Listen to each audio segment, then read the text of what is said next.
सोचिए, एक सामाजिक कार्यकर्ता ने अपनी जिंदगी के 32 साल इन गलियों में बिताए हैं। आज हम उनकी ही नज़रों से रेड लाइट इलाकों की उस सच्चाई को देखने की कोशिश करेंगे जो अक्सर हम सब की नज़रों से छिपी रहती है। चलिए, इस पर्दे के पीछे की असली दुनिया को जानते हैं। पिछले कुछ वक्त से सोशल मीडिया पर एक ट्रेंड देखने को मिला, जहां कुछ महिलाओं ने खुद को प्राउड सेक्स वर्कर बताया।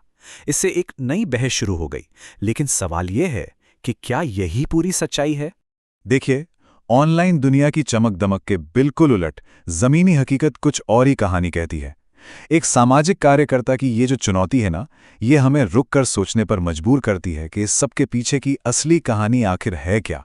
अक्सर ये माना जाता है कि इन इलाकों में महिलाएं अपनी मर्जी से आती हैं, पर क्या ये सच में एक चुनाव है या फिर मजबूरी का कोई और ही नाम है? तो अगर ये चुनाव नहीं है, तो फिर किसी की ना को हाँ में कैसे बदला जाता है? कैसे एक इंसान की मर्जी को इस हद तक कुचल दिया जाता है कि उसकी हिम्मत ही जवाब दे जाए? यहाँ टॉर्चर की कोई हद नहीं है। निजी अंगों में चूना या मिर्च भरने जैसे तरीकों से तड़पाया जाता है, और इसका मकसद सिर्फ जिस्मानी दर्द देना नहीं होता। असली मकसद तो इंसान के अंदर की हिम्मत, उसके वजूद को हमेशा के लिए तोड़ देना होता है। और एक गलतफहमी ये भी है कि ये सिर्फ गरीबी की कहानी है। जी नहीं, एक करोड़पति की बेटी को उसके ही लवर ने धोखा देकर यहाँ बेच दिया था।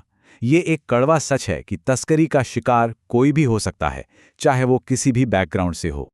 अच्छा, अब पीड़ितों से हटकर उन लोगों पर ध्यान देते हैं जो इस पूरी इंडस्ट्री को चलाते हैं, यानी कि ग्राहक।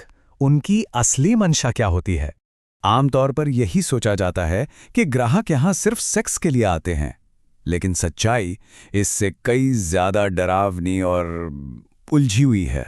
असल में बहुत से लोग वहां जाते हैं पावर के लिए, ताकत के लिए। वो ताकत जो शायद उन्हें अपनी असल जिंदगी में महसूस नहीं होती, उससे वो किसी मजबूर पर आजमाते हैं। एक किस्सा है जो रूह कंपा देता है। एक बुजुर्ग ग्राहक जिसे सेक्स से कोई मतलब नहीं था, उसने सिर्फ दर्द देने के लिए अपने पैर के बढ़े हुए नुकीले नाखून का इस्तेमाल किया। जैसा कि यहां लिखा है, उसे केवल चीखें सुननी थीं, बस। और क्रूरता यहीं खत्म नहीं होती। वहां एक नियम है जिसे प्लेजर वॉइस कहते हैं। ये एक तरह का प्रदर्शन है जहां दर्द में होते हुए भी मजे में होने की आवाज निकालनी पड़ती है, और अगर ऐसा नहीं किया तो ग्राहक मना कर देगा और फिर कोठे की मालकिन सजा देगी। अब बात करते हैं इस सिस्टम के सबसे दुखद पहलू की। वो बच्चे जो इसी माहौल में पैदा होते हैं, इसी में पलते बढ़ते हैं। इन बच्चों से बहुत छोटी उम्र में ही उनका बचपन छीन लिया जाता है। उन्हें अपनी ही माँ के लिए ग्राहक बुलाने को कहा जाता है।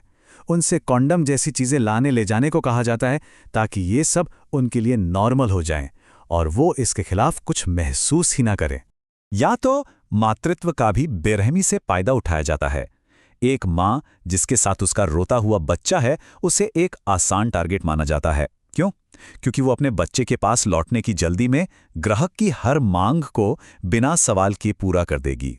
ये समझना बहुत जरूरी है कि ये धंधा सिर्फ कुछ लोगों की वजह से नहीं चलता। इसके पीछे भ्रष्टाचार और समाज की चुप्पी का एक पूरा नेटवर्क काम करता है। इस पूरी व्यवस्था के आप कह सकते हैं 3 मुख्य स्तंभ हैं। पहले तो ग्राहक जो डिमांड पैदा करते हैं, दूसरी भ्रष्ट पुलिस जो पैसे लेकर आंखें मूंद लेती है, और तीसरा एक ऐसा समाज जो सब कुछ देखकर भी अनजान बना रहता है। पुलिस की मिली भगत का इससे बड़ा सबूत और क्या हो सकता है?